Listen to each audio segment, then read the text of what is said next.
Today CRISPR news is about the genetically engineered rice and high level of beta-carotene, the precursor of vitamins A. A scientist, U.S. Davis, has used CRISPR technology to genetically engineer rice with high level of beta-carotenes and the precursor of vitamin A.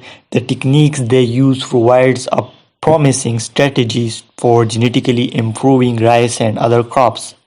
Science is the staple food crops for more than half of the world's population. Golden rice, a genetically engineered rice with a high level of beta-carotene, has used approved by consumption in more than 5 countries, including the Philippines, where vitamin A deficiency in children is widespread because of the social impact of golden rice. The researchers choose the high beta-carotene trait as an example.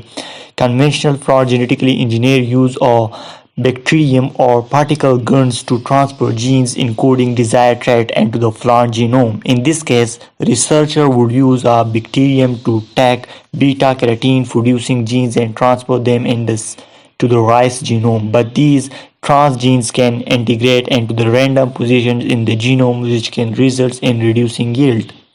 Instead, we used CRISPR to preciously target those genes into genomic shapes, harbors, or chromosomal regions that we know would not cause any adverse effect on the host organism.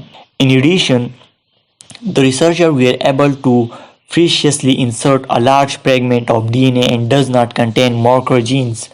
By contrast, conventional genetic engineering relies on the insertions of marker genes that are retained within the plant is bred over generations, which can often trigger public concern and stringent regulations of the transgenic producing before their entrance to the marketplace.